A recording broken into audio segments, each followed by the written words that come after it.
پیغمبر صلی الله علیه وسلم یو دا کار بدی شو چې د دې لوښي د منځ نه چا خوراک کو کنه دا به د هغه بدي شو لکه یو لوښي کې خوراک پروت دی نو د دې منځ نه خوراک د پیغمبر صلی الله علیه وسلم دا بدي شو یا دې ته داسې وویلی شي رأس الطعام د خوراک سر کوم وي دا منځ او په دې کې یو حدیث دی امام طبراني راوړی دی چې کان رسول الله صلی الله علیه وسلم یکره ان یؤخذ من رأس الطعام د پیغمبر صلی الله علیه وسلم دا خبره بدی شو چې څوک د خوراک د منځ نه خوراک راوړي عبدالله بن عباس رضی الله عنهما روایت ته امام ترمذي امام ابن ماجه راوړی پیغمبر صلی الله علیه وسلم البرکة تنزل وسط الطعام برکت په کوم ځای نازلېږي په منځ کې فکلوا من حافتیه د لوښي د سیډونو نه د طرفونو نه خوراک کوئ ولا تاکلوا من وسطه د منځ نه خوراک مه کوئ نو یو علت ذکر شو یو وجه څه ده برکت به کوم ځای نازلېږي په منځ نو پرېږده چې دا برکت دې ټول خوراک ته لاړ شي یو وجه دا شو دویمه دا د بې ادبه سړي کار لکه اوس یو خو سړی یوازې ناست دی یوازې مثلا یوازې ډېرېږي یو سړی دی میلمه شوی دی یا سجي کې ناسته ملګري سره پنځه شپږ کسان ناست او دی حمله کې به دغه ګېرېږي منځ کې څومره پې سړی بد کوي دا د دې بره ځینو به راکني به یې داسې نو په دې سړی بد کوي نهر خوی دی سړی خلک به وایي ویل اوس هم نهر اوس هم حملې وایي نو شریعت ته د هغه کار نه منع کوي چې هغه د سپکو خلکو عادت دی او بې ادبي پکې ده تا ته وایي داسې مه کوه بله دا چې ګوره دروند سړی څوک دی چې په دسترخوان باندې ښه شی ملګري له ورکوي دا دروند سړي صفت دی او زه اکثر د ملګرو ته دا خبره ډېره کوم زه د خوش قسمته انسان یوه نښه دا دی چې په دسترخوان ورسره دروند او سخي سړی ګاونډي دا د خوش قسمته انسان نښه ده دا دروند او سخي سړی څه کوي دی چې ښه شی ویني دته یږدي ښه دلته اوس سالن دلته پروت دی هلته دې ځای نه دی را سالن دته راچي د دې ځای نه غوښه رالي دته یږدي د دې ځای روټۍ رالي دته یږدي او د بدبختۍ یوه نښه دا ده چې بخوا کې راته داسې نه شي چې دا سر یې سم په دې را ټیټ کړی په روټۍ باندې یاره وایي کمرې او کچوې خو مانه دې ونه رېږي او که له دا شکر وباسې چې ستا د مخې د دې خورا نه کوي او زه په دې انتهایي سخت خفه کېږم چې کله په دسترخوان دې څوک وینم چې په ملګري یې ځان غلی کړی یو خبره ته دا وکړمه یو خو یو سړی بخیل دی خپل خوراک په چا نه خوري دا خو یې زه بخیل دی لکه بعضو کسان به تاسو لیدلي لکه تا به میلمه کي موږ سره هم داسې ډېرې کیسې راغلي نو ته به ورشې کښېبنې دی به مثال کې تا ته یو قسمه سالن مخې ته کښېږي دلته او بلې هلته یې اېښودی ډېر لرې یې اېښودی دسترخوان غټ نو اوس که ته دروند سړی یې او دروند خوی د به کښي نو ته هم د حیا د لاسه د هغه ځای نه دا شی نشي راغستی په خپل ځاني کې ما مړ کړه زه د هغه ځای دا شی نشم راغستی خو دغه یار درته هم نه وایي چې راوایلی زه یې درته کښېږدم نو هغه به ننداره کوي تا ته به ګوري لکه دا سړی دې راوستی څه لرې وایي دله خو ما روټۍ کړې نو روټۍ او غري خو دغه ناست دی دا خو ستا د خولې نه ګګ وځي چې وخوره نه ورته څه شی مخې ته ږدي نه ورته ست کې نه ورته بل څه خبره کې دا څه طریقه شو بعض وایي زموږ جي دا بې تکلفه ژوند خوښوي بس دا خبره کې دا ماته یو کس ویلو چې لږ ملا غونته کېو نو دا خبره یې پکې هغه پکې دا نوي راوویشته وي وایي زموږ دا بې تکلفه ژوند خوښوي دا صحیح ده دا خبره صحیح ده زموږ ټول دا وایي چې پر تکلف ژوند مه تېروه اوس ته زما خوا ته میلمه شوې نو ته به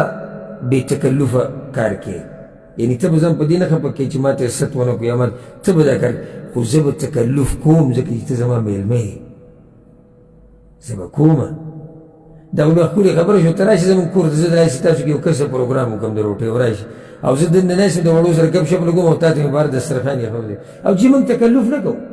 مېلمه بهر ناست یې موږ دننه ښځې سره ګپ لګوو موږ ځان نه ستړی کوو که څه ضرورت شو چې ځان لا کوي ودې خوري که نه یې کور ته ځي موږ تکلف نه کوو په دین ځان پوه کول پکار دي بعض خلک په خبره پوه شوي نه او چې څه وي نو دا مایوسي که خبره وکړې او کس ماته وایي چې جي دا پرتکلف نو ما ته پرتکلف پېژنې څه ته وایي پرتکلفه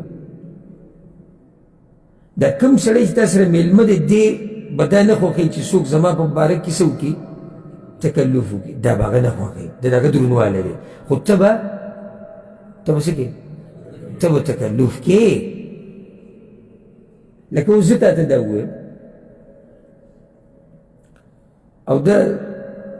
لکه زما خوی دی داسې تحدیثا بنعمت الله سي زه تا ته اوس دا ووایم که زه دې روټۍ له بوتلم او دال دې ما ته کېښودو ساده دال او د هغې سره دې د اوبو ګیلاس کېښودو زه د دې سړي دا خط چېرته نه یم چې ما ته روټۍ کړې او ما ته مخې دال ایښودې او سره اوبه وي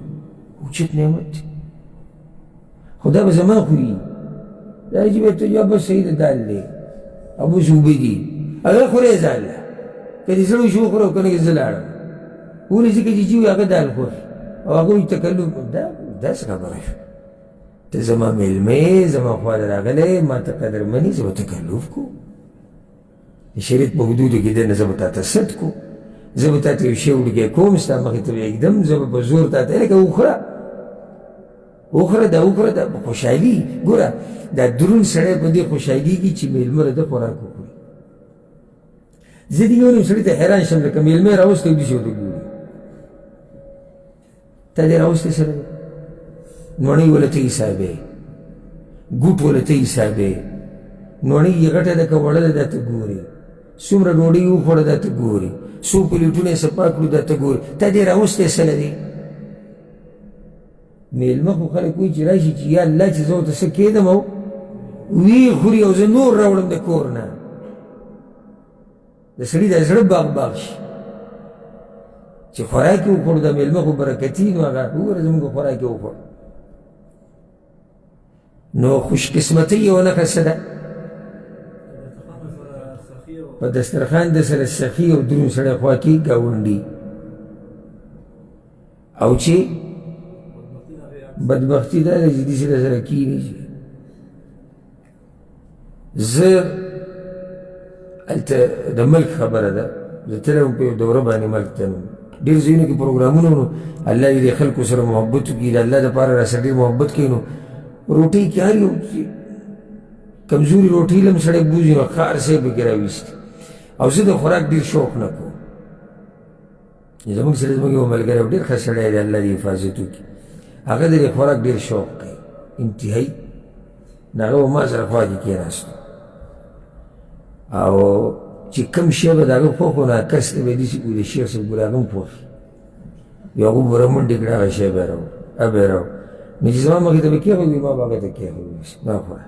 ما ته وایي شیخ صاحب وایي زما قسمت دا دی سبحان الله زما په خوا کې به ډوډۍ کې نر سړی چېرته نه کښېني لکه ډوډۍ کې کمزوری کېږي ما چېرته ونه لیدي چې زما په خوا کې زما د مقابلې کس نه شي خو چې کښېني یا هغه په روټۍ کې کمزوري چې څه ورته مخې ته پراته وي ما ته رادې خوا کې ما دا د خوشقسمتي ده چې په داسې خلکو واوړي چې اوس ما په داسې واوړي چې ستا نه م راکوي نو بیا به څه کړي اوس ته د کسانو سره ناست او یار کوم ځای کې ګوتې وایي په منځ کې لګیا دی څومره بې سړی پسې کوي بیا د دې ملګرو حق دی لکه اوس کېدای شي په دې منځ کې ښه شی پروت وي لکه اوس د غوښې یو مزېدار چم د وریجو کې پروت دی د غوښې او تا پې حمله کړې څومره غلط کار دی ها که د دې لپاره دې راواغسته چې دې ملګرو باندې تقسیمې بیا دا یو بله خبره ده خو جدي سې روانې چې بیا بې غلی نو دا دې جاخه ښه ډېره کړه بیا سبحان الله څومره ښکلی دین دی یعنې مونږ ته ټول آداب ښایسته آداب یې مونږ ته ښودي دا دین چې به کېږي نه دروند به یې دروند او د سپکو کارونه به د الله ساتي چې کله د پکې دینداري او چې دینداري په سړي کې نه که نه نو دی بیا که درنوالی پکې خو سنه سي سنه سه دا نشي کېدی چې دی د مکمل با ادب وي دا نشي کېدی ځکه چې آداب مکمل په صحیح طریقې سره هغه په دین کې بیان شوي دي که اوس یو سړی زموږ په پښتو کې هم آداب دي دا منم چې پښتو کې هم درنوالی شتي آداب شتي خو هغه مکمل نه دي دین خو دین دی د الله له طرف نه راغلی ته پښتو او دین یو شان کړې پښتو خو یعنی د یو قوم عادات دی ثقافت دی هغه ځان له خبره په هغې کې غلط هم شتي په هغې کې صحیح هم شتي هر چې دین دی نو په هغې کې غلطه نشته هغه ټول صحیح ده او د الله طرف نه ده یقیني خبرې دي هېڅ شک پکې نشته په دې باندې به اکتفا وکړو یو څو خبرې پاتې شي دوه درې چې د پیغمبر صلی الله علیه وسلم مسبدي شو هغې کې او بیا به انشاءالله یو ډېره خوندوره موضوع شروع کېږي د روانې جمعې نه چې پیغمبر صلی الله علیه وسلم به په څه خوشحالېدو ډېره ښکلې موضوع ده یعنی کومه خبره وه چې پیغمبر صلی الله علیه وسلم به ولیده خوشحاله به شو یا به مسکی شو یا به وخاندل